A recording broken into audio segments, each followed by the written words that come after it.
ምን ዳግም ሰውቃ? ዳግም ቢያንስ እንኳን ጸጸት አይሰማም? እናቴን ሊገላት ነበር እኮ። እንደውም እውነቱን ንገረኝ ካልሽ ባደረኩት ነገር ምንም ጸጸት አይሰማኝም። ምን በኃይሉን የወጋው ዳግም ነው? ለምን? ምክንያቱም ቀን በቀን አውሬ እየሆንክ ስለምትሄድ ነው። ይሄ ነገር ደግሞ የመጀመሪያ እንዳልሆነ ታውቃለህ። ብሌን ወንድ ልጅ እኮ ነኝ። አንቺን፣ እናቴን፣ ቤተሰቤን መጠበቅ እኮ አለብኝ። በእንደዚህ አይነት ነገር አትጠብቀንም። ለእናቴ አትበል ዝም ብለህ። ገነት ለኔም እናቴ ናት። እሺ አውቃለሁ እኮ ብሌን፣ በጣም ይቅርታ። እሱንም ደግሞ ይቅርታ መጠየቅ ካለብኝ እጠይቀዋለሁ። ዳግም እንደውም አንድ ነገር ልንገርህ፣ የኔና ያንተ ግንኙነት ልክ አይደለም። አንተ ወንድሜ ነህ። ስለዚህ ይህን ነገር ማቆም አለብን። ይህን ነገር ስንቴ ነው ያወራንበት? የተስማምተን ስናበቃ አውቃሽ አሁንም ታነሺዋለሽ? የተስማማንበት ነገር የለም። ችግር መፈጠሩ አይቀርም። ያኔ ከምጎዳ አንተም ከምትጎዳ ብዬ ነው። ምን አለ ገነት ልጅ ባልሆንክ የኔ ፍቅር። ዝም ብዬ ነው እንጂ እኔም ጨክኜ መለየት አልችልም። ቢያንስ ግን አንተ እንድትርቀኝ ማድረግ አይከብደኝም። ያን አቅቶኝ ናፍቀኝ አንተ ጋር መምጣት ብፈልግ ራሱ በተናገርኩ ነገር አፍሬ ደፍሬ እንዳልመጣብ ነው እንደዚህ የምናገር። ይቅርታ አድርግልኝ።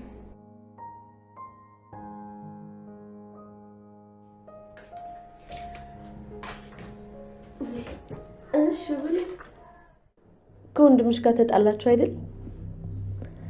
ለነገሩ ወንድምና እህት ሆኖ ፍቅር ትንሽ ይከብዳል። ግን ወንድምሽን ለኔ አድርይልኝ። አፍሽን ዝጊ ቃል። ምን ነው ችግር አለ? አንቺ አታገቢው እንግዲህ። ቤተሰቦች እንግዲህ ዛሬ ተወዳጅና ልብ አንጠልጣይ የሆነው አደራ ድራማ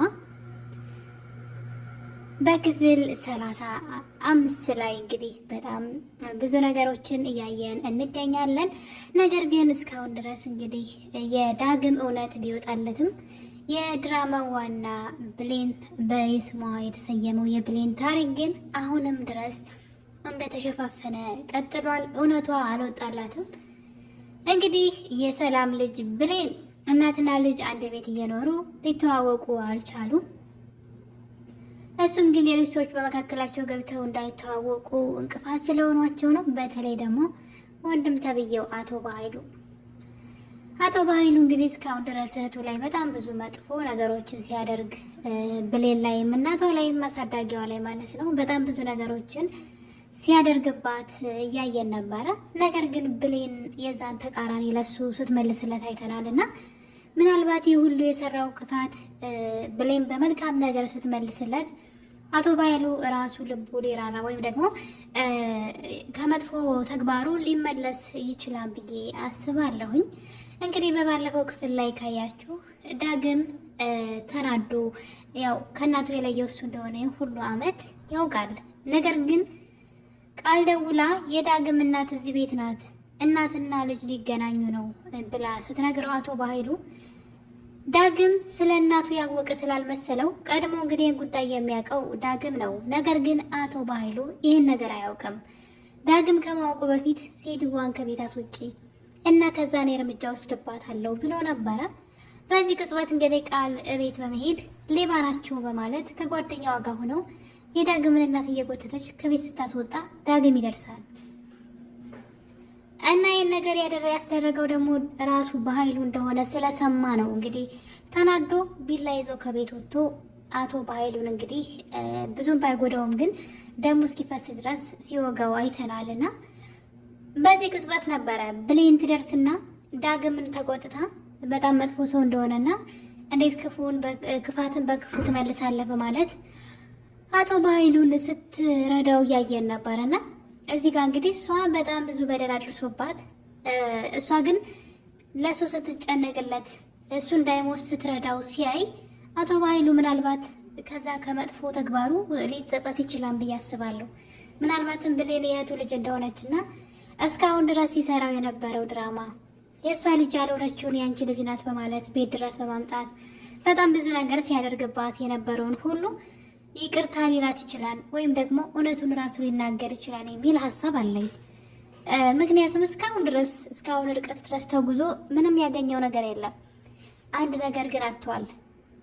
ውድ የሆነችውን እህቱንና እምነቱን አጥቷል ማለት ነውና ምናልባት ተጸጽቶ እንግዲህ ወደ ልቦናው ከተመለሰ ሰላም በሌላ ሰው ምንም አይነት ሚስጥር ሳትሰማ ከሱ ከራሱ ከወንድሟ ልትሰማ ትችላለች።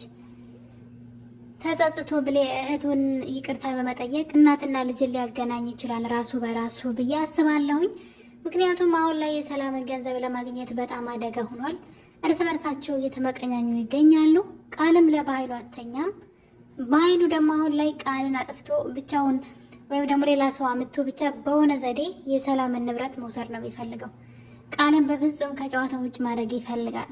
እሱ ደግሞ እዚህ ቀደም እሷ ስላሳሰረችው ነው እሱን ከጨዋታ ውጭ አድርጋ ንብረቱን ብቻውን ለመቆጣጠር ስትሞክር ስለነበረ አሁንም እሱ ያንኑ እያደረገ ይገኛል። አሁን ላይ በዙሪያ ያሉ ሰዎችን ሁሉ እያራቀ ይገኛል። አልማዝን በገንዘብ አፏን አዘግቷል። ሌላው ደግሞ እንግዲህ ሲሳይ ነው። ሲሳይ ደግሞ ለዳግም እናቱ ገነት እንደሆነች ስለተናገረ በዛ ላይ ደግሞ ከቃል ጋራ አብሮ ይሰራል። አብረው ነው ያሳሰሩ ብሎ ስላሰበ እሱን በአሁኑ ሰዓት አግቶ እያሰቃየው ይገኛል ማለት ነው። ሳሚን በእርግጥ አንድ ተጎጂ ነው። እሱም እናትና አባቱን የለየው በኃይሉ ነው። ስለዚህ በኃይሉን መበቀል ይፈልጋል። ለዛ ነው ለዳግም እውነቱን የነገረው። በዛ ላይ ደግሞ ብሌን ስለ ይቅርታ ስታወራው ነበረ። አንድ ጊዜ በር ላይ መጥቶ ሲያወራት መልካምን በመልካም እንዲመልስ ብሌን ነግረው ነበርና ከዛ አእምሮውን ስለወቀሰው ነው ለዳግም እንግዲህ እናቱ ገነት እንደሆነች የነገረው። እና አንዳንዴ መልካም ነገር መጥፎ ሰዎች ላይ መልካም ነገርን እነሱ በድለዋችሁ እናንተ መልካም ነገር የምትመልሱላቸው ከሆነ እነዛ ሰዎች ሰው ስለሆኑ እንትን ይላሉ፣ ይቆጫሉ፣ ውስጣቸው ይወቅሳቸዋል። እኔ እንዴት በዚህ መጠን ለእነሱ ክፉ አድርጌ እንዴት መልሳቸው ለእኔ ይሄ የሆነ ብለው እነዛ ሰዎች መጸጸት ይጀምራሉ። እና ሳሚ ተጸጽቶ ነው እንጂ በዚህ በክፉ ስራው ቢቀጥል ኑሮ ብሌንን ከእሱ ነጥቆ ለራሱ ለማድረግ እና ከበኃይሉ ጋር ደግሞ የሰላምን ንብረት መውሰድ ነው የእሱ አላማው ይሄ ቢሆንም ግን ብሌን የተናገረችው ነገር ውስጡ ስለነካው ነው። እውነትን እናገራለሁ ከዚህ በኋላ አይደለም የዳግምን የምፈልገውን ነገር ላስተካክልና ከዛ የብሌንንም እናቷ ሰላም እንደሆነች እነግራታለሁ ሲል ነበርና ነገር ግን ከዛ ቀድሞ በኃይሉ ቀድሞስ እንግዲህ አሁን ላይ አግቶ እያሰቃየው ይገኛል። በኃይሉ ሳሚን ማለት ነው። ግን ሳሚ አሁን ላይ እንደዛ ባይሆን ኑሮ ለብሌን ብዙ ነገር ሊነግራት ይችላል ብዬ አስባለሁኝ። እና እንግዲህ ይሄ ነገር አሁን ላይ የሰላምን ገንዘብ ከመፈለግ አልፎ እርስ በርሳቸው ተጠላልፎ ለመጣጣል እየሞከሩ ነው። ገንዘቧን ለመውሰድ ያሰፈሰፉ ሁላ ማለት ነውና ያው እንግዲህ እንደዚህ ነው። የሰው ገንዘብ የትም ድረስ እንደማያራምድ ከዚህ ማየት ይቻላል። እስካሁን የሰላምን ገንዘብ ለመውሰድ ብለው ብዙ ነገራቸውን አጥተዋል፣ ገንዘብ አጥተዋል። ለሰው ሲሰጡ ማለት ሰው ቀጥረው ለስራ ሲያሰሩ ግን ከሰላም ያገኙት ነገር የለም። በእርግጥ 300 ሺህ ብርን ለአልማዝ እንግዲህ 300 ሺህ ብር ወስዶባታል እንጂ እስካሁን ድረስ ከሷ ላይ ምንም ያደረጉት ነገር የለም። እና ይህ ነገር እንግዲህ በዚህ እያለ ነው ዳግም እና እናቱም አሁን ላይ እናትና ልጅ መሆናቸውን በግልጽ አውጀዋል ማለት ነው። ይሄ በጣም ደስ የሚል ነገር ነው። እና እንግዲህ አሁን ላይ ዳግም ነቃ ማለት አለበት። እሱ በጣም ብዙ የሚያውቃቸው ሚስጥሮች ስላሉ እነዛን ነገሮች ሊያስተውል ይገባል። ምክንያቱም ቃል በተደጋጋሚ ብሌንን ለመጉዳት ስትሞክር፣ እሷን ከዛ ቤት ለማራቅ ስትሞክር፣ የውሸት እናት ስታመጣ፣ ብዙ ነገሮችን ስታደርግ፣ በዛ ላይ ደግሞ ብሌንን ከዚህ ቀደም ልትመርዛት ስትል አይቷል። እነዚህ ነገሮች በዚህ እያሉ ደግሞ አቶ በኃይሉና ቃል የሆነ ነገር ሲያወሩ በድብቅ አዳምጧቸው ነበረ።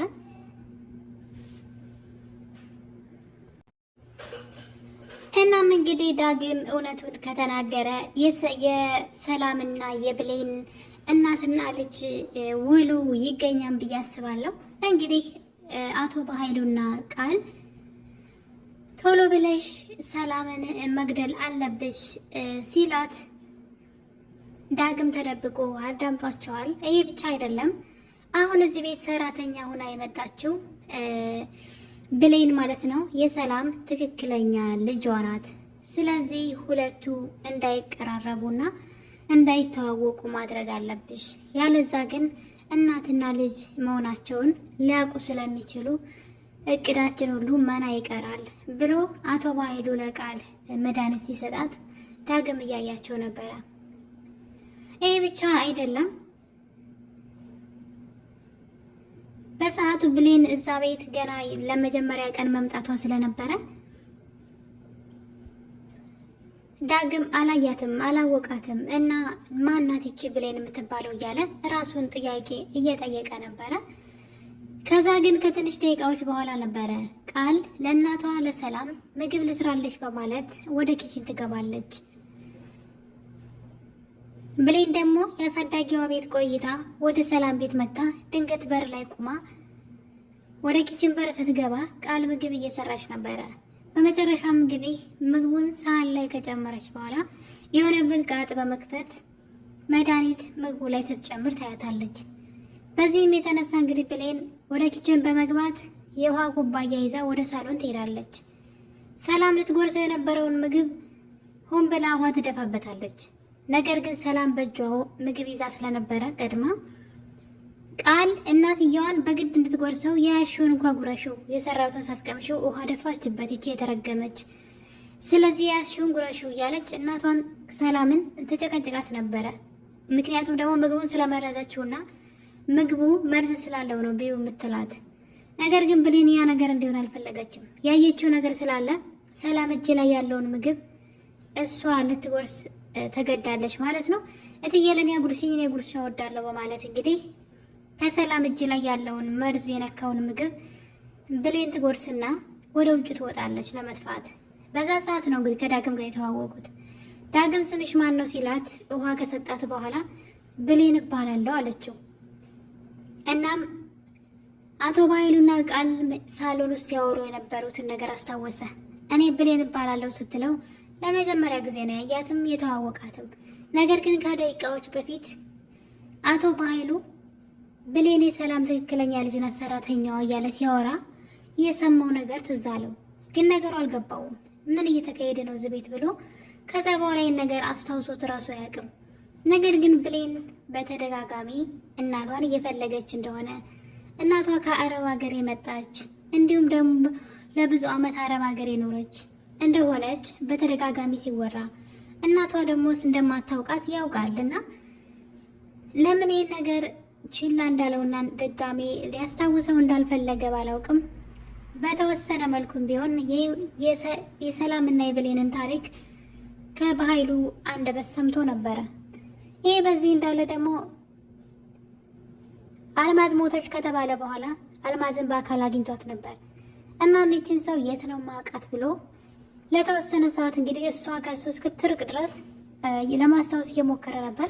ምክንያቱም ስለሞተች ነው እንግዲህ ግራ የገባው። ለማስታወስም የተገደለ ማለት ማንናት ብሎ ለመጠየቅ ራሱን የተገደለው ሴትዋ ስለሞተች ነው። የሞተ ሰው መቼም ቁሞ ሄዳን ብሎ ስለማያስብ ቀይ የት ነው ያየዋት ይችን ሰው እያለ በተደጋጋሚ ከራሱ ጋር እየተሟገተ እያለ ከዛ ግን ሰላም ገፍትራ የጣለቻት ሴት ለብሌን እናቱ ነው የመጣችው አልማዝ እንደሆነች አስታውሶ ተከትሏት በሄድም እሷም ስራዋን ስለምታውቅ እንግዲህ ተደብቃ አምልጠዋለች።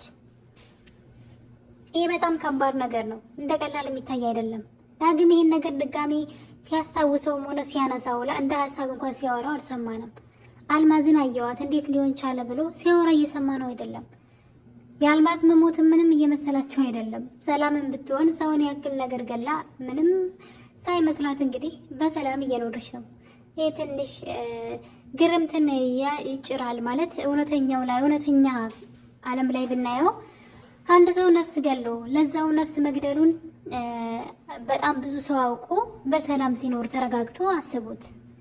እና እንግዲህ የዳግም እንቅልፋምነት ራሱ በጣም ነው የሚገርማችሁ። ዳግም ዝም ብሎ ነገር ነውና እናቱን ራሱ እስከዛሬ ሳያገኝ የቆየው ከማልቀስ ውጭ ምንም ነገር ማድረግ ስለማይችል ነው። ቆፍጠን ያለ ቢሆን ኑሮ አቶ ባይሉ ይፈራው ነበረ። አቶ ባይሉ ዳግም ፈሪና ምንም ልብ የሌለው እንደሆነ ያውቀዋል። ለዛ ነው እንደፈለገ ሲያደርገው የነበረው። እሱ የሚችለው ከሰው እግር ተደፍቶ ማልቀስ መለመን ብቻ ነው እንጂ ምንም አይነት እንደ ወንዶች ቆፍጠን ያለ ወይም ትክክለኛ ውሳኔ ሲወስን አላየሁትም። እንግዲህ እናቱን ካገኛትም በኋላ እናቱን እንኳን ሳይጠግባት ነበረ እየሮጠ ቢላ ይዞ ሄዶ በኃይሉን ለመግደል ሲሞክር የነበረው። ሳሚ እናቱን ነግሮት እናቱ ገነት እንደሆነች አሳውቆት ሳሚ በጩቤ ለመውጋት ሲታገል ነበረ። ብቻ ምን አለፋችሁ በስሜታዊነት ዝም ብሎ ቦግ እንዳለ ነው የሚሄደውና ምንም አይነት ነገር አርቆ ሲያስብ አላየውም።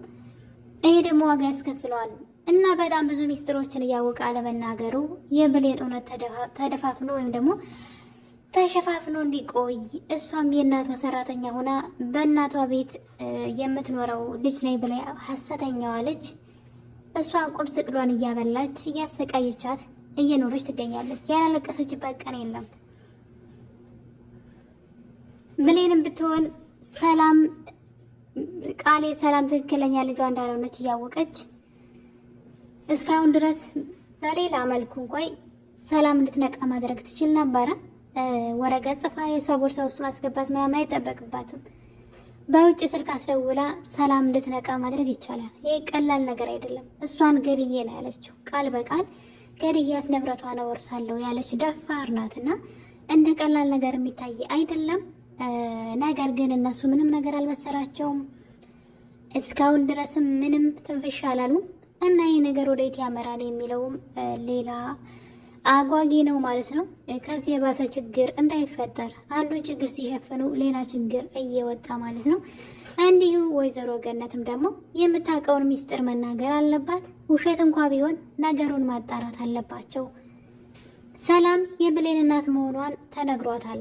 ይሄ ነገር ውሸት ሊሆን ይችላል ብላ ካሰበች ነገሩን መጀመሪያ ማጣራት አለባት ብዬ አስባለሁ። ውድ ቤተሰቦቼ አደራ ድራማ እናትና ልጅ እስካሁን ድረስ አንድ ቤት እየኖሩ ሊተዋወቁ አልቻሉም።